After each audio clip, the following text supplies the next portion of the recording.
सूत्र 7। आत्मा के अज्ञान से संसार भासता है, आत्मा के ज्ञान से नहीं भासता है। जैसे रस्सी के अज्ञान से सर्प भासता है, उसके ज्ञान से नहीं भासता है।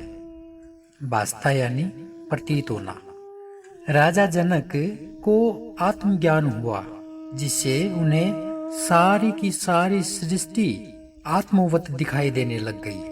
इस सूत्र में वे सृष्टि में दिखाई देने वाली भिन्नता का कारण बताते हुए कहते हैं कि यह संसार भी आत्मा अथवा ब्रह्म का स्वरूप ही है, क्योंकि यह उसी ब्रह्म से उत्पन्न हुआ है और यह उस ब्रह्म का भिन्न संसार जैसा भासता है, किंतु यह उस आत्मा से बिल्कुल अलग संसार जैसा दिखाई देता है। इसका कारण यह नहीं कि आपको दिखाई देता है, इसका कारण मात्र इतना है कि आपको आत्मा का ज्ञान नहीं है। जब तक आत्मा का ज्ञान नहीं होगा, जब तक आत्मा का ज्ञान नहीं होगा, यह संसार भिन्न प्रकार का प्रतीत होगा ही, अन्यथा यह संसार तो आत्म स्वरूप ही है।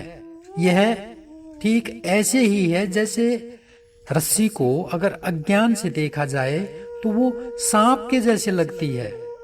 सांप तभी तक दिखाई देता है जब तक कि उस रस्सी का ज्ञान ना हो जाए, किंतु जब देख लिया कि यह रस्सी ही है, सांप नहीं, तभी सांप की भ्रांति मिट जाती है।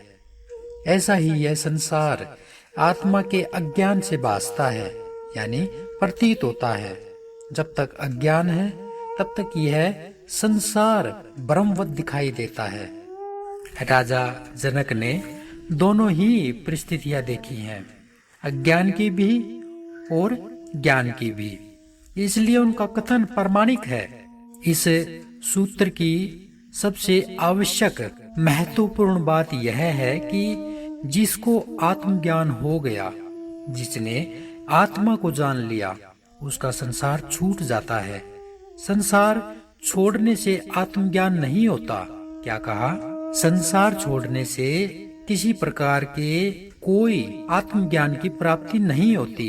यह सब भ्रम और भ्रांत और बेवकूफ भरी धारणाएं हैं कि संसार छोड़ो, यह माया है, मिथ्या है, ब्रह्म है, असत्य है।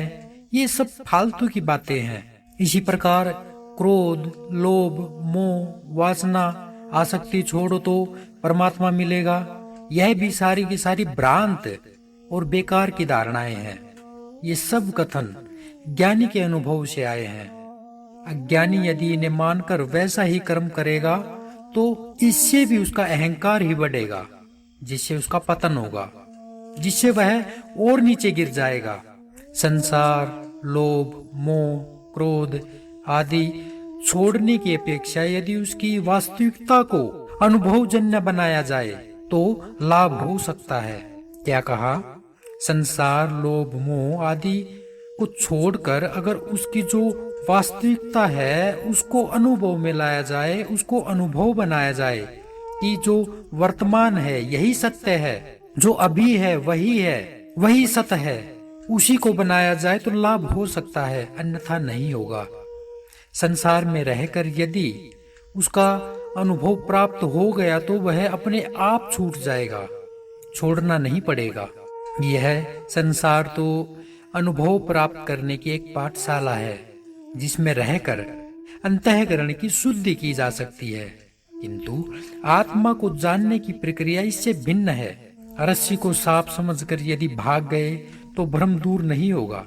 क्या? रस्सी को यदि सांप समझ लिया तो भ्रम दूर नहीं हो सकता। वह भ्रम तो प्रत्यक्ष दर्शन से ही दूर होगा।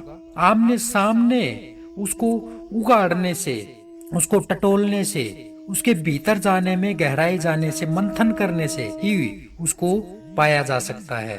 इसलिए जनक कहते हैं कि आत्मा के अज्ञान से ही संसार भासता है, वह उसके ज्ञान से नहीं भासता। यानी आत्मा का जब अज्ञान होता है तो ही संसार प्रतीत होता है, जबकि आत्मा के ज्ञान से वह संसार मुक्त हो जाता है। यह पूरा संसार भी उसे आत्म स्वरूप जैसा दिखाई देता है। इन दोनों में से केवल एक ही को देख सकते हो, या तो आत्मा को या फिर संसार को। क्योंकि आत्मज्ञान जब हो जाता है तो उसके बाद तो संसार रहता ही नहीं, और वैसा संसार फिर आत्मज्ञान होने के बाद दिखाई भी नहीं देता। किंतु जैसा वह अज्ञानी को दिखाई देता है वैसा ज्ञानी कभी नहीं देखता। उसकी दृष्टि बदल जाती है, देखने का ढंग बदल जाता है। ज्ञानी को नई दृष्टि मिल जाती है, उसके सोचने का ढंग बदल जाता है। वह तो कहता है कि करने से अहंकार बढ़ेगा, करने वाला तो परमात्मा है, उसे ही करने दो सब कुछ। तुम कर्ता भाव छोड़ दो, जो हो रहा है स्वाभाविक रूप से उसे हो जाने दो। तुम संकल्प लेकर कोई काम मत करो, सब कुछ स्वीकार कर लो। कर्ता नहीं बल्कि साक्षी बन जाओ, केवल दृष्टा मात्र। सृष्टि का नियम है सब अपने आप हो रहा है, किंतु साक्षी का अर्थ अकर्मण्यता नहीं होता, बल्कि अपने को कर्तापन से मुक्त करना है। सभी कुछ ईश्वर का है, वही कर रहा है, उसे रोकना भी ईश्वर के कार्य में बाधा डालना है। ऐसी दृष्टि से ही योगी शांत हो जाता है। साधक के लिए यह पात्रता बनती है। तो इस सूत्र में हमने जाना कि कैसे जब आत्मज्ञान हो जाता है तो पूरी की पूरी दृष्टि ही बदल जाती है, और जब देखने का ढंग बदल जाता है तो फिर संसार भी बदल जाता है। जैसा वो संसार एक अज्ञानी को दिखाई देता है वैसा ज्ञान हो जाने पर कभी दिखाई नहीं देता, बल्कि संसार ही आत्मस्वरूप बन जाता है। आज के सूत्र में सिर्फ इतना ही। कल फिर मिलते हैं अगले सूत्र में। तब तक के लिए नमस्कार।